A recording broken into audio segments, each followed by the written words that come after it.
kedua adalah penentuan delta H dengan hukum Hess.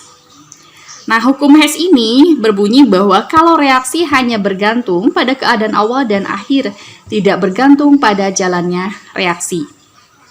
Ya, hal ini menandakan bahwa berdasarkan hukum Hess bahwa penentuan entalpi itu bisa dilakukan satu tahap ataupun melalui reaksi yang beberapa tahap. Nah, contohnya seperti ini. A plus B itu menghasilkan P plus Q. Bisa langsung menghasilkan P plus Q, delta H-nya bisa ditentukan delta H1. Namun, bisa juga melalui dua tahap, yaitu A plus B bereaksi dulu menghasilkan C plus D, delta H-nya tertentu, kemudian C plus D baru menghasilkan P plus Q, delta H3. Nah, berarti bisa melalui satu tahap, bisa melalui dua tahap. Nah, berdasarkan hukum Hess atau penjumlahan reaksi, ini delta H1 dikurangi delta H2 dikurangi delta H3 sama dengan 0. Nah, dari mana tanda plus minus ini? Kita lihat delta H1. Jika tanda panahnya searah jarum jam, maka nilainya positif. Tapi kalau berlawanan arah jarum jam, nilainya negatif. Nah, delta H1 ini tanda panahnya ke sebelah sini, kanan. Ini searah jarum jam, berarti plus ya, plus delta H1. Kemudian delta H2, ini kita lihat tanda panahnya ke bawah, ini berlawanan arah jarum jam, sehingga minus delta H2. Begitupun delta H3 berlawanan arah jarum jam, sehingga minus delta H3.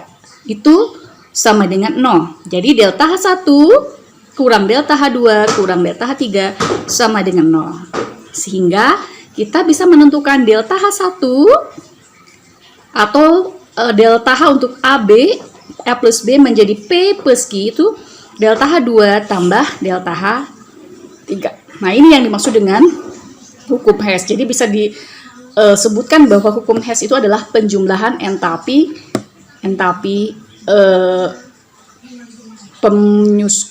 tiap tahap ya, seperti itu.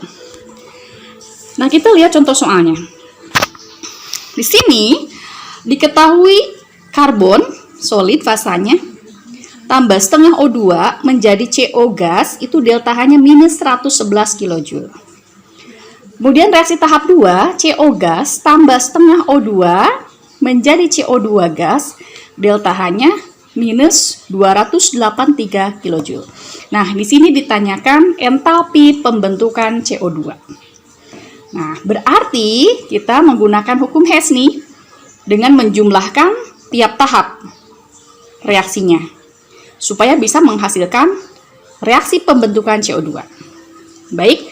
Nah, reaksi pembentukan CO2 kita tulis dulu. Ya.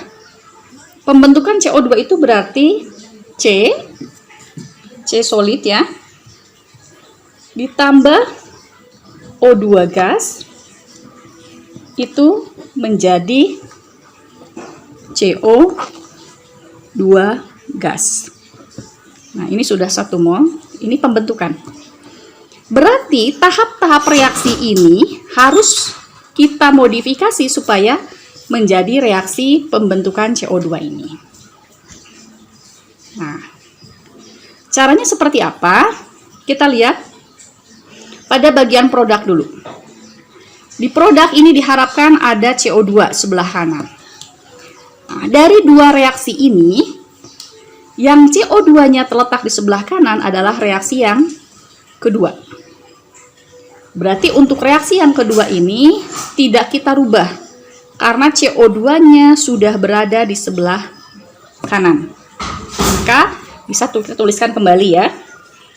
CO tambah setengah O2 menjadi CO2.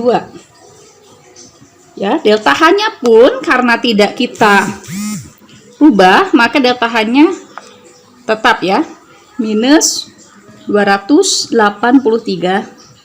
kJ. Kemudian, nah ini yang diharapkan supaya jadi ini, kita tandain dulu. Nah, kita lihat CO2-nya sudah ada di kanan.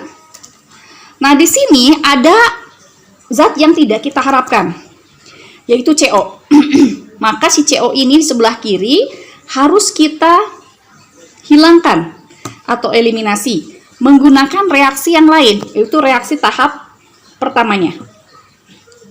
Supaya bisa dihilangkan karena CO-nya ini di sebelah kiri, maka yang di reaksi yang harus kita reaksi satu ini, CO-nya harus berada di posisi kanan supaya bisa dieliminasi. Maka reaksi tahap 1 ini dibuat tetap juga ya. Kita tulis ulang. Menjadi CO. Jadi delta H-nya juga tetap, yaitu min 111 kJ. Nah, kedua reaksi ini sudah kita cantumkan, sudah kita ini, baru kita jumlahkan. Kita jumlahkan. Nah, CO ini sebelah kiri, sebelah kanan koefisiennya sama, berarti hilang. C di sini tidak ada temannya, kita tulis ulang. Solid ya. Kemudian oksigennya ada di ruas kiri dua-duanya. Berarti kita jumlahkan, setengah tambah setengah itu 1, berarti 1 O2 atau O2. Kemudian CO2. Berarti delta H-nya pun kita jumlahkan. Karena reaksi yang kita jumlahkan sehingga delta H-nya itu menjadi minus 394 kJ. Nah, jadi ini.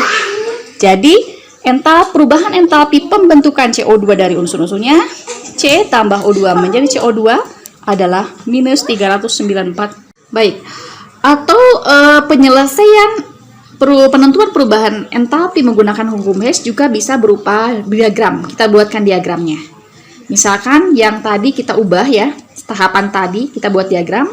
Di sana kita entalpi pembentukan CO2 itu adalah C tambah O2. Itu kita inginkan menjadi CO2. Kita akan hitung delta H-nya berapa. Nah, tapi berdasarkan soal yang tadi, ini bisa berupa berapa tahap. Jadi C tambah O2 itu membentuk dulu CO tambah setengah O2. Delta H2-nya tadi min 111 kJ. Baru setelah itu CO tambah setengah O2 membentuk CO2. Delta H3-nya minus 283 kJ. Nah, kita lihat di sini yang ditanyakan delta H. Kita lihat vektornya itu delta H2 dengan delta H3 itu satu arah. Sehingga tinggal kita jumlahkan. Atau menggunakan metode tadi. Lihat, arah panahnya searah jarum jam atau berlawanan jarum jam. Boleh kita mulai ya. Tuliskan. Di sini berarti delta H itu searah jarum jam. Positif. Delta H2-nya berlawanan, berarti minus delta H2. Begitupun delta H3 berlawanan juga, minus delta H3. Itu harus sama dengan 0 ya, 0. Nah, kita masukkan berarti delta H-nya adalah delta H3 delta H2 tambah delta H3. Jadi sama ya, kita jumlahkan minus 111 kJ ditambah 283 minus ya, tambah minus kilojoule, sehingga hasilnya adalah minus 304 kilojoule per mol, karena ini entalpi pembentukan standar untuk 1 mol, jadi per mol satuannya begitu. Atau penentuan perubahan entalpi dengan menggunakan hukum Hess juga bisa berupa, kalau tadi siklus ya, kalau sekarang berupa diagram tingkat energi. Misalkan ini diagram tingkat energi, ini entalpi H ya. Kemudian di sini ada kalau dia ke bawah, di bawah 0 itu berarti minus harganya, kalau di atas 0 positif. Nah, kita bisa menentukan soal yang tadi bahwa keadaan awalnya adalah karbon solid tambah oksigen gas. Nah, ini kita ingin menghitungnya, ini diagram tingkat energinya, ini dan akhirnya ingin menjadi CO2 gas. Nah, kemudian ada tahapan C tambah O2 itu menjadi CO tambah setengah O2 dulu, yaitu delta H2. Ya, tanda panahnya ke bawah. karena minus harga ini. Kemudian CO tambah setengah O2 baru menjadi CO2, itu entalpinya delta H3. Delta H3. Nah, di sini sama. Kita lihat vektornya atau tanda panahnya searah, maka bisa kita tuliskan, kita hitung bahwa delta H1 itu sama dengan delta H2 tambahkan dengan delta H3. Jadi, kita masukkan delta H2-nya itu adalah sini ya. Dari C menjadi tambah O2 menjadi CO setengah 2 itu adalah ini. Berarti dari 0 sampai min 111 kJ. Kemudian delta H3-nya itu adalah dari CO tambah setengah 2 menjadi CO2. Itu delta H3 yaitu dari selisih antara min 111 sama dengan min 394 itu minus 283 kJ.